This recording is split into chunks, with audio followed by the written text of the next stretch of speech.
On va passer justement à une communication qui suit un petit peu celle que vient de faire François. Ça serait l'activité physique adaptée. Et donc c'est Léo Barassin, qui est aussi du pôle de Garches, qui va vous expliquer ça.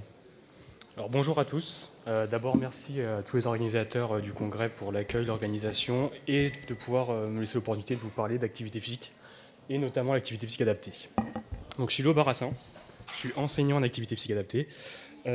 Pour savoir ce que c'est, parce que tout le monde ne connaît pas forcément ce que c'est un enseignant en activité physique adaptée, c'est une formation universitaire, c'est les STAPS, donc les sciences et techniques des activités physiques et sportives. C'est comme les profs de PS, sauf qu'on se spécialise dans l'adaptation de l'activité physique en fonction des pathologies et des handicaps. Donc comment faire pour que tout le monde puisse pratiquer une activité physique au quotidien.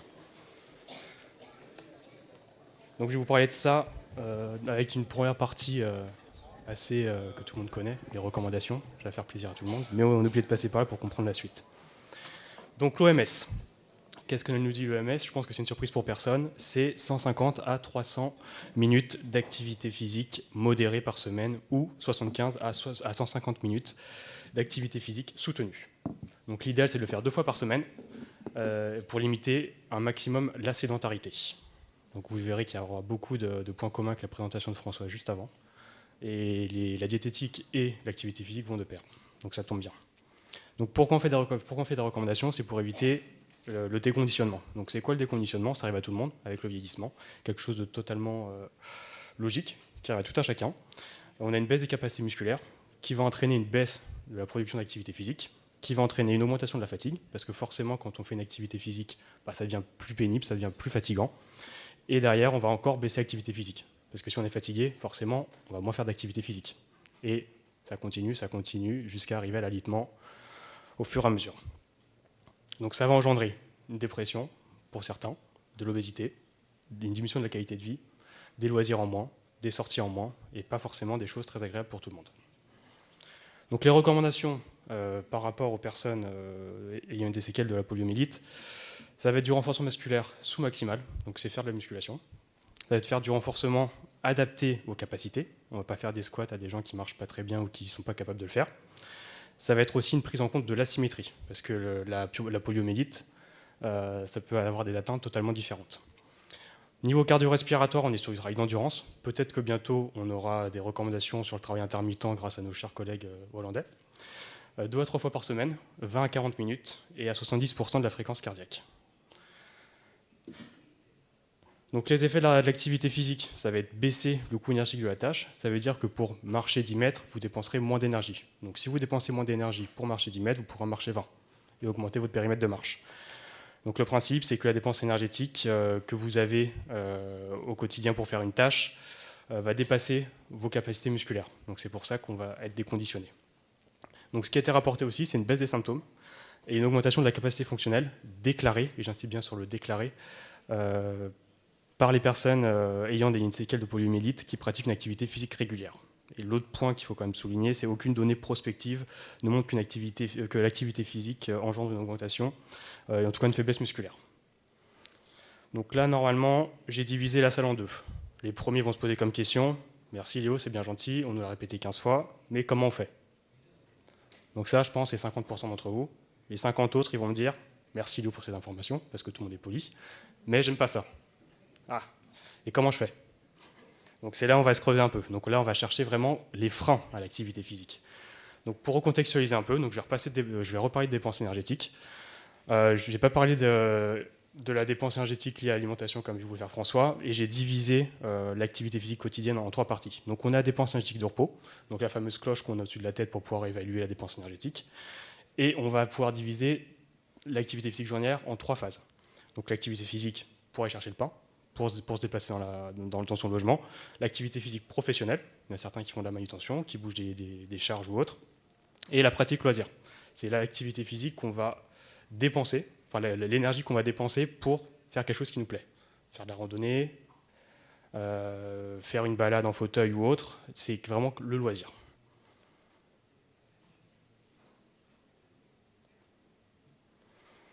Donc l'activité physique, elle doit être accessible. Ça, c'est une certitude. Il doit y avoir un matériel adapté pour pouvoir pratiquer. On doit être en capacité de la pratiquer, parce que si on se met un challenge, moi le premier, si demain je me dis je vais faire le marathon, je n'ai pas les capacités. Donc il faut que ça soit accessible, il faut qu'on ait les capacités requises pour pouvoir pratiquer en toute sécurité et pour faire avoir un maximum de plaisir. Et justement, le plus important pour moi, et j'espère pour vous, c'est le plaisir. Ça ne sert à rien de pratiquer une activité physique si ce n'est pas un plaisir quelque part. Donc pour essayer de comprendre un peu les freins au sein des UPO, on a un interne qui a fait sa thèse de science sur quels sont les freins des personnes ayant des séquelles de la poliomyélite. Donc c'est la question qui s'est posée. Donc qu'est-ce qu'il a fait? Il a fait passer 2 questionnaires, un questionnaire sur la quantité d'activité physique produite et un questionnaire sur les freins à l'activité physique. Et parce que nous, notre objectif, c'est de permettre à un maximum de personnes de pouvoir pratiquer une activité physique régulière. Mais ce n'est pas le cas. Donc c'est ce qu'ils ont rencontré, enfin c'est ce qu'ils ont comme résultat préliminaire, c'est qu'il y a beaucoup de personnes qui ne pratiquent, en tout cas qui ont des séquelles de poliomyélite, qui pratiquent très peu d'activités physiques, qui sont très sédentaires. Donc ça a été une étude qui a été menée sur 121 patients. Donc c'est quand même une cohorte qui commence à être assez intéressante et ils sont en pleine, ils continuent à faire évoluer cette étude, à recueillir encore quelques données, puis ils vont publier bientôt les résultats de cette étude, qui vont nous intéresser dans la prise en charge de nos patients. Donc pour le coup, pour illustrer un peu tout ça, je vais vous parler de ce que je fais au quotidien. Donc je travaille au pôle parasport santé, ISPC, donc c'est à l'hôpital de Garches. Sûrement quelqu'un qui va dire encore.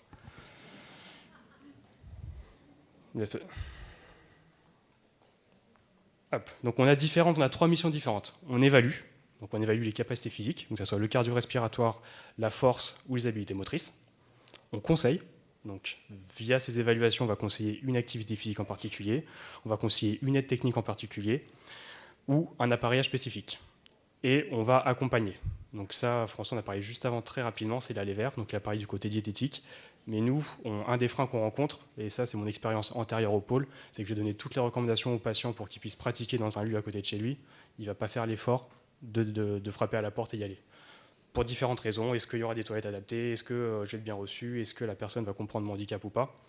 C'est pour ça qu'on a un collègue qui accompagne directement sur le lieu de pratique et faire le lien entre le patient et la structure. Pourquoi? Parce que si le patient il bloque, le frein il est levé, et si c'est la structure qui bloque, parce qu'on n'a pas tous forcément une structure adaptée à côté de chez soi, on va taper dans des clubs dits entre guillemets valides, et on explique comment faire pour bien prendre en charge. Le médecin il a signé un certificat de non-contre-indication, donc il n'y a pas de raison qu'il ne soit pas pris en charge, ou en tout cas qu'il intègre un club, sinon c'est de la discrimination. Donc ces 3 missions, c'est pour l'activité physique à visée de santé ou de loisir. Donc c'est quoi l'activité physique de santé? C'est optimiser son quotidien, c'est comment rester en bonne forme. Donc pour ça, il y a différentes solutions. Il y a le renforcement musculaire, il y a le travail cardio-respiratoire, il y a les habitudes de vie qu'on peut modifier. Donc le comment, ça va être créer des routines d'entretien. Ça va être sortir une station de bus avant, ça on l'a tous entendu. Ou ça peut être des programmes de fitness un peu adaptés qu'on peut faire. Donc ça c'est vraiment l'objectif, santé, je veux m'entretenir, j'ai pas d'appétence pour faire quelque chose en particulier, mais c'est des petites routines que je vais pouvoir intégrer à mon quotidien sans que ça me lèse trop. Sur le côté loisir, ça va être pratiquer une activité physique pour le fun. Il faut s'amuser, il faut que ça bouge, ça peut être en collectif, ça peut être individuel, mais on veut s'amuser. Donc quoi? Ça peut être du tennis, fauteuil ou pas. J'ai accompagné il n'y a pas longtemps un patient avec des séquelles de poliomyélite sur du tennis avec une atteinte du membre inférieur en jouant debout. On a juste adapté les règles pour que ça soit possible. Ça peut être du basket, donc encore une fois basket fauteuil debout ou en fauteuil, de la randonnée, du fitness, et on peut aller jusqu'à de l'exergaming ou de l'e-sport. Donc l'exergaming, c'est l'utilisation des jeux vidéo pour faire de la dépense énergétique. Il y a beaucoup de personnes qui ont vu ou qui ont joué à Just Dance, on voit qu'on transpire.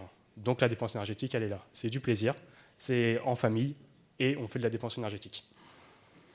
Donc pour ça, comment on fait? On peut adapter les règles, on peut adapter le matériel pour la pratique.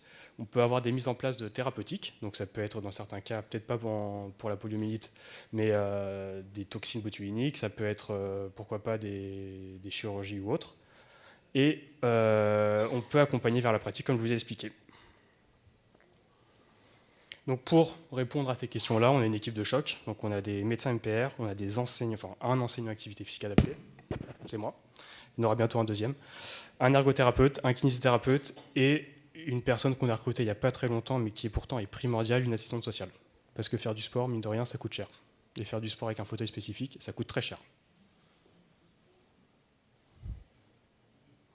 Donc pour répondre à ces questions, on a un bilan assez original qu'on a mis en place. Donc c'est un parcours de soins. Donc on commence par un bilan initial, donc c'est un bilan pluridisciplinaire. Donc on n'a pas que le médecin en face à face, on a le médecin, on a l'enseignant à pas, on a plus ou moins l'ergothérapeute, on a plus ou moins le kinésithérapeute. À ce moment-là, on fait 20 minutes de discussion médicale parce qu'on a besoin de vous connaître. Et derrière, par contre, c'est sport. Qu'est-ce que vous voulez faire? Donc on change la casquette, on retire la blouse, on met le survêt, et qu'est-ce qu'on fait, typiquement? Donc on fait le plan de bataille, quelles évaluations on va mettre en place, quel bilan on va pouvoir faire aussi en pratique. On va pouvoir réfléchir à la suite de ces bilans à un dispositif médical si besoin, c'est pour ça qu'il est en pointillé, et trouver un accompagnement avec un aller vers spécifique. Donc aller vers, c'est aller vers la structure. Donc pour illustrer encore une fois tout ça, je vous ai pris trois exemples de patients qu'on a suivis. Ils sont tous les trois avec une poliomyélite. Je trouvais ça plus adapté pour ce type de présentation devant vous. Donc on a Monsieur P qui a 72 ans, qui a une séquelle de poliomyélite avec un déficit des membres musculaires du membre inférieur gauche.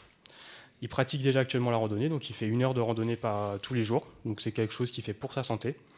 Mais le frein qu'il exprime, c'est une fatigabilité de la jambe droite, donc de la jambe qui compense, qui travaille le plus, une instabilité de genou sur la gauche et sur les terrains variés. Et ce qu'il veut, c'est optimiser son quotidien, notamment optimiser sa randonnée. Donc c'est bien de faire 1 heure de randonnée, mais comment je peux être vraiment efficace dans ma randonnée?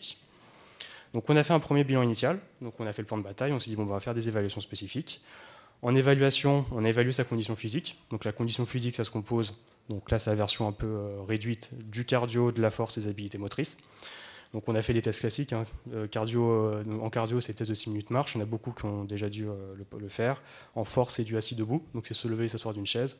Et les habilités motrices, c'est un test de marche mais avec des obstacles, parce que la randonnée en extérieur, jamais on aura une piste droite dans un couloir sans vent, sans aspérité sur le sol. Mais ces petits bilans, on les instrumente pour avoir des données qui vont nous intéresser. Donc notamment sur le test de marche, on a mis des semelles connectées et on peut voir vraiment l'asymétrie de pression plantaire entre la jambe droite et la jambe gauche. Qu'est-ce que ça va me dire, cette asymétrie plantaire? Ça va me dire qu'effectivement, il passe plus de temps, et en tout cas, il met plus de poids sur une jambe plutôt que sur l'autre. Donc on voit que sa jambe déficitaire, il met beaucoup moins de poids. Les pics de pression sur la jambe gauche, ils sont à 40 versus 65 sur la jambe droite. Donc potentiellement, il sursollicite sa jambe droite. Et ça me donne une autre indication, c'est que si je lui fais une recommandation de renforcement musculaire pour optimiser sa randonnée, donc par exemple faire une petite pause à mi-parcours, faire son petit programme d'exercice musculaire et repartir, il va falloir que je l'adapte, ce renforcement musculaire. Donc j'adapte comment? On va se lever sur les deux jambes, et par contre sur la descente, on va se mettre que sur la jambe gauche. Comme ça, on va essayer de renforcer le muscle qui peut gagner encore un peu.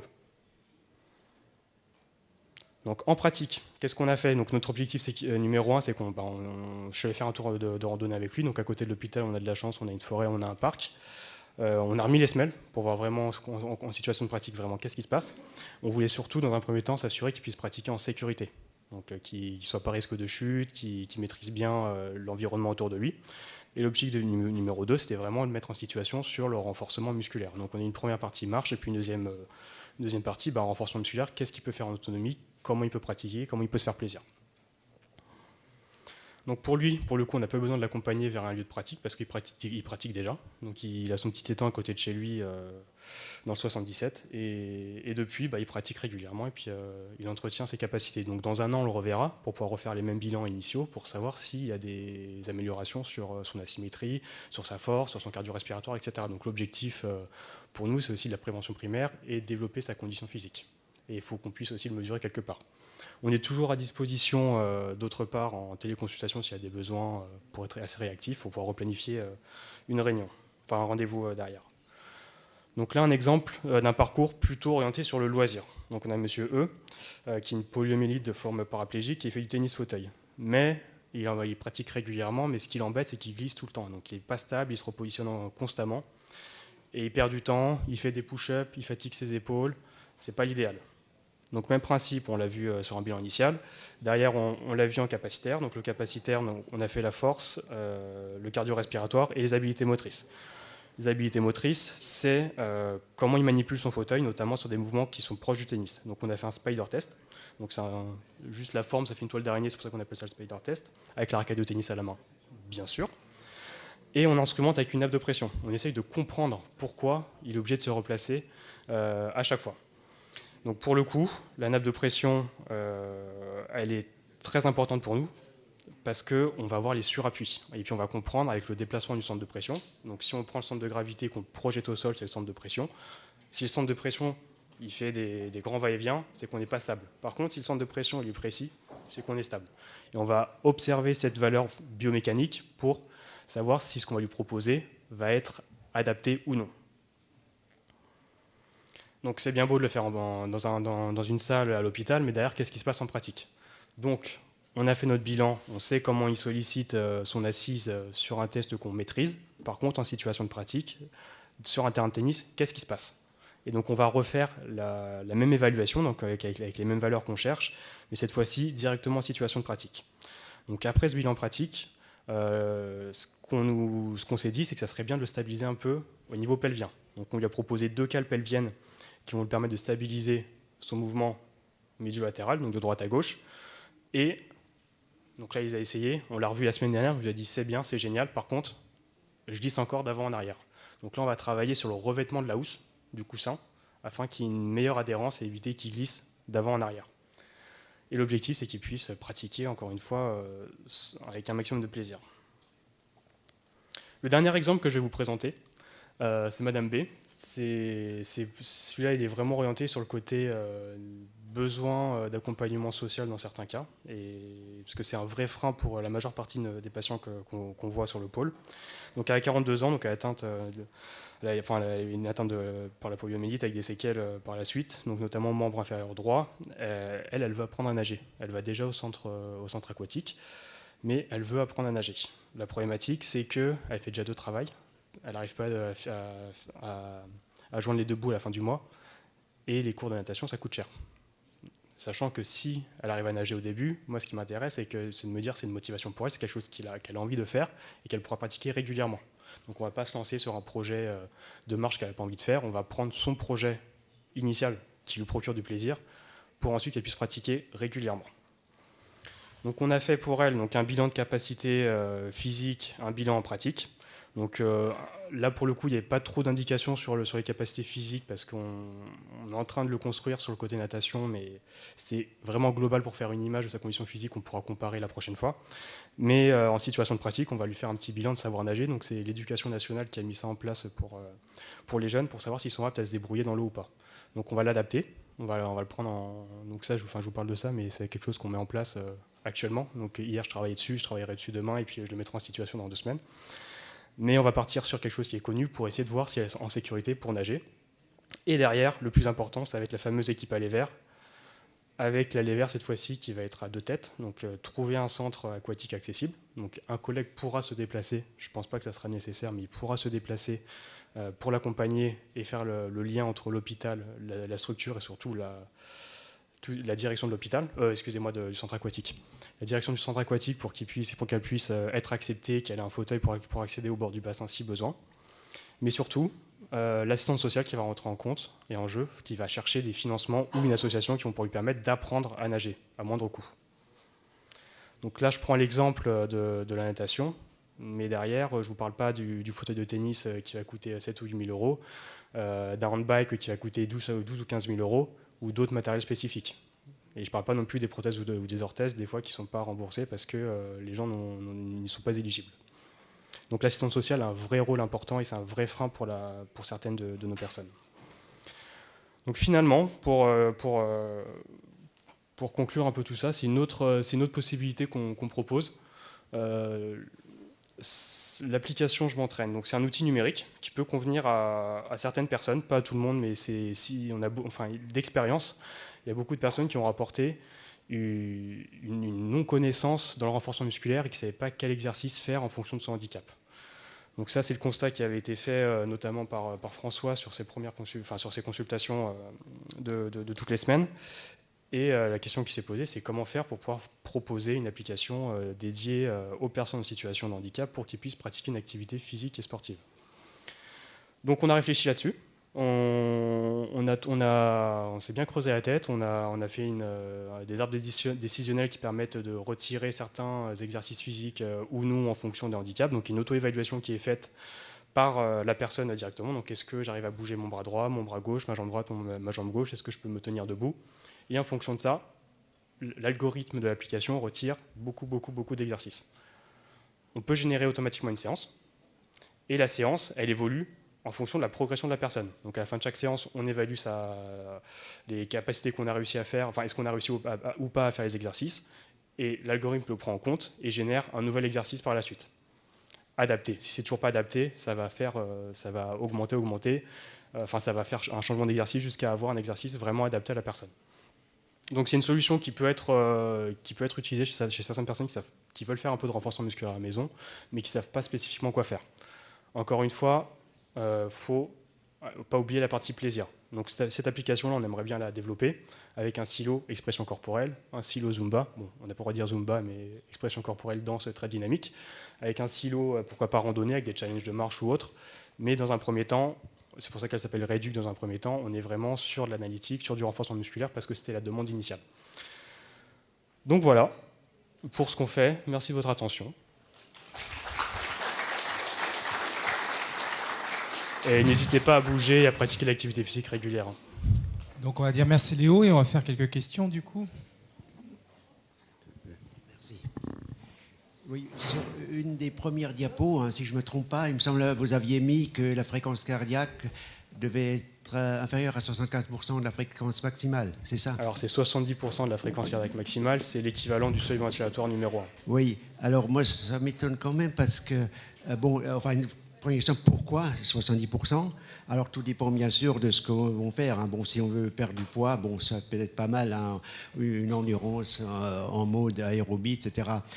Mais bon, alors pourquoi les 70% de façon plus générale? Et puis deuxième partie de ma question, est-ce que moi ces 70%, c'est pas un peu faible? Moi, tout dépend de la formule bien sûr de calcul, hein. Mais si on prend la formule simple, 220 moins l'âge, moi je trouve que c'est très faible, 75%, 70% encore plus, quoi. Enfin, moi je dépasse régulièrement, même au-delà de la fréquence maximale, hein, avec cette formule de calcul. Hein. Alors il y a des formules plus précises, bon, mais... Alors, ce que je vous ai donné là, c'est les grandes recommandations qui ont été faites. Nous, ce qu'on fait par exemple sur le pôle, c'est qu'on va faire des épreuves maximales, des forts maximales. Donc on met la personne sur le vélo et physiologiquement, métaboliquement, on va observer le seuil ventilatoire numéro 1. Si on veut travailler l'endurance, et c'est les recommandations actuellement, peut-être que nos collègues hollandais feront d'autres recommandations, c'est le travail de l'endurance. C'est quelque chose qui n'est pas violent, qui permet de développer ses capacités cardio-respiratoires, et nous, on le détermine pas via 220 moins l'âge, mais via une évaluation métabolique précise. Est-ce qu'on n'a justement pas intérêt parfois d'avoir au moins des périodes d'activité plus dynamiques? Et puis moi, comme j'avais posé la question ce matin, hein, ce qu'on appelle le HIIT, là, l'entraînement fractionné en français. Hein. Enfin, d'après ce que j'ai lu, hein, je ne sais pas, mais vous le savez certainement beaucoup mieux que moi, que ce serait quand même plus bénéfique, on arriverait au même résultat en moins de temps, en faisant donc des phases très intenses et puis des phases moins intenses ou de repos carrément, enfin de quelques dizaines de secondes. Hein. Bon, est-ce que je sais pas. Alors pour le coup, j'en discutais avec Sylvain, enfin le collègue kiné de tout à l'heure. Pour moi, c'est des recommandations qui doivent s'orienter sur des centres de rééducation plus spécifiques ou de réhabilitation. Parce que si on part sur une activité physique loisir ou à faire tous les jours, là, si on fait du tennis fauteuil, c'est sûr qu'on ne va pas faire de l'endurance, on va faire de l'intermittent, parce que la pratique du tennis, c'est de l'intermittent. Après, quelle méthode d'entraînement entre le fractionné et le continu est la plus adaptée? Ça, il faut encore travailler dessus pour pouvoir avoir des résultats derrière, sur la partie réhabilitation. Il y a un petit moyen aussi que vous pouvez faire pour avoir votre fréquence cardiaque maximale, c'est que vous devez passer une évaluation au niveau cardio-respiratoire, faire une épreuve d'effort. Donc vous pouvez demander à votre cardiologue quelle est votre fréquence cardiaque maximale et justement, plutôt qu'une équation, utiliser les résultats de cette évaluation pour avoir quelque chose de plus précis. Rania? Moi, je voulais juste vous remercier et remercier François d'avoir créé l'ISPC parce que c'est vraiment le vide artistique jusque-là et de vous avoir motivés tous pour nous présenter aujourd'hui ce très beau travail et l'espoir pour permettre à nos patients de pratiquer une activité physique adaptée dans des structures bien adaptées. Vraiment un grand bravo à François d'avoir fait tout ça pour les patients et pour vous, pour votre implication dans cette prise en charge, parce que vraiment, ça nous manquait. Et ça, un grand bravo. Merci beaucoup. Je remercie Rania, mais c'est un travail collectif et très. Je voulais juste rajouter une petite note d'espoir. On a déposé avec notre société savante, la SOFMER, un projet au ministère et à l'Élysée avec une étude médico-économique du zéro reste à charge sur le remboursement de l'appareillage de sport, prothèse, orthèse et assise dans le cadre du prochain projet de loi de finances de la sécurité sociale. Alors attendez, c'est pas accepté encore. Vous avez vu que la dernière CNH, le président de la République, a annoncé qu'il y aurait le remboursement de la lame de sport, ce qui ne nous concerne pas beaucoup ici, via plutôt les MDPH. Mais on est en train de, puisque ça avait été évoqué par Léo à 2 reprises, d'essayer de résoudre cette problématique de l'orthèse et de la prothèse de sport et du fauteuil roulant pour avoir un zéro reste à charge. Et avant les Jeux, on a un levier pour pouvoir le faire. Et c'est porté par notre société savante. Voilà, je voulais juste vous le dire. C'est pas gagné, mais on attend. Il y a l'article 49.3, sinon, pour pouvoir passer. Je te remercie, Léo, s'il te plaît.